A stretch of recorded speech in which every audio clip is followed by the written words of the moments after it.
আজকে আমরা মাংস ছাড়া শুধুমাত্র ডিম দিয়ে একটি বিরিয়ানি রান্না করব। তার জন্য তেল গরম করে পেঁয়াজ ভেজে নিচ্ছি। এরপরে আমরা আদা রসুন লবণ বাদাম বাটা টমেটো সস বিরিয়ানি মশলা গুঁড়ো দুধ ধনিয়া গুঁড়া মরিচের গুঁড়া জিরা গুঁড়া ও চিনি দিয়ে দিচ্ছি। এই সব কিছু মিক্স করে আমরা তেলে পেঁয়াজ ভেজে সেই মশলাটা দিয়ে দিচ্ছি। এরপরে আমরা ভেজে রাখা ডিম ও আলু দিয়ে দিচ্ছি। এরপরে সব কিছু মিশিয়ে নিচ্ছি। বেশ কিছুক্ষণ এটা রান্না করে নিতে হবে।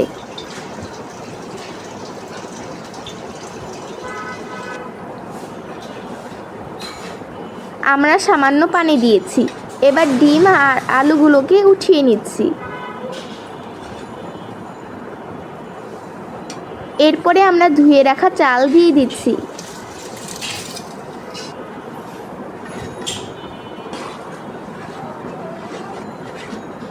এরপরে মিশিয়ে নিচ্ছি।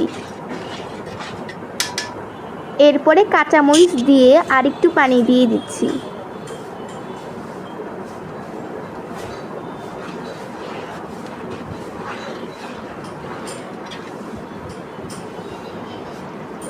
এরপরে ডিম ও আলু দিয়ে দিচ্ছি যেগুলো আমরা উঠিয়ে রেখেছিলাম। এরপরে নাড়া দিয়ে দিচ্ছি।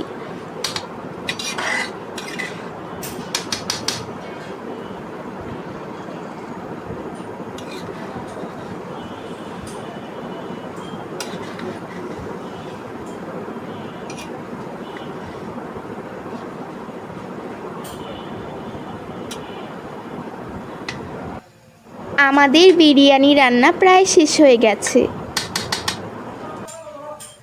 আমাদের বিরিয়ানি এখন কমপ্লিট। আজকের ভিডিওটা এই পর্যন্তই। আল্লাহ হাফেজ।